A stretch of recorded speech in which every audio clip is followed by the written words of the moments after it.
Today we're going to talk about a very crucial aspect of the digital finance, which is risk. By mentioning risk, I refer to money laundering, terrorist financing, and proliferation financing risk.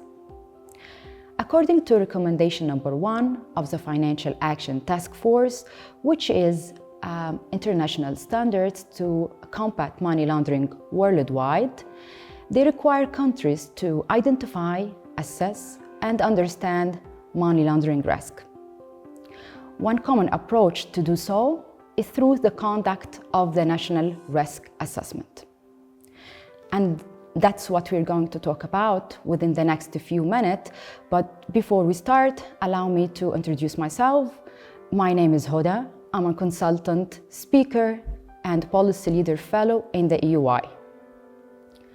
Allow me to start by identifying what is the national risk assessment. The NRA is a comprehensive process whereby countries are required to identify, assess, and understand the money laundering and the terrorist financing risk they encounter. Not only so, but also to take the corrective action to mitigate these risks effectively. The process of the NRA consists of 3 main stages: the pre, the post, and in between, the middle stage. In the first stage, we call it the preparation and setup stage. The main objective here is to identify the risk. It's like having a screenshot of the current situation of the country risk at a particular point of time. It's very importantly that the country highlight the importance of this process by politically endorse the process by high-level officials. The main reason for that is to increase the awareness and to better allocate the resources and the budget necessary to conduct the NRA process. Some countries follow different approaches. One of them is the bottom-up or top-down approach. Some countries use a combination of both to achieve better results. And regarding the data collection, some countries use quantitative data like statistics about number of convictions, confiscations, number of suspicious transaction reports. And because numbers do not indicate or interpret data right way, therefore we need the qualitative data, which can be included in the case studies, surveys, and interviews with all the relevant authorities. Moving on to the next stage, which is assessing and understanding the money laundering risk.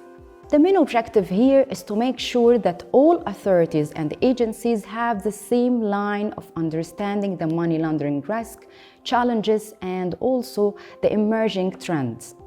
And this can be done through conducting workshops, conferences, meetings with all relevant authorities that could include the law enforcement agencies or the Financial Intelligence Unit, Ministry of Finance, and so on. But most importantly here, not to forget the role of the private sector, which act as a first line of defense. And for example, the financial institutions and virtual asset service provider. One common step here is to make the analysis and assessment of the threat, vulnerability, and risk. To better understand the 3, we need to have like a common example that exists nowadays, which is in the cryptocurrency. The cryptocurrency with its characteristics, as anonymity, speed of transactions, and decentralized nature, unfortunately attract individual criminals and organized group criminals. They exploit the weakness that exists within the cryptocurrency to transfer money from one country to another. Using the vulnerability here is the weak anti-money laundering regulation that exists in different countries. Unfortunately, the risk here emerge in the transnational money laundering. One good example here is when the European Union has issued the market in crypto asset, the MiCA regulation, to avoid these challenges or risk, as we can say, in the cryptocurrency. Our last stage in the NRA process, which is the post-NRA or the action plan. It's most importantly is this stage to make sure that the strategies and policies are aligned together with the final outcomes of the NRA process. And by this I mean, for example, if the NRA result in high-risk sector, like for example a cryptocurrency, therefore the regulation should be highlighted or restricted towards addressing this stage. For example, apply enhanced due diligence or transaction monitoring.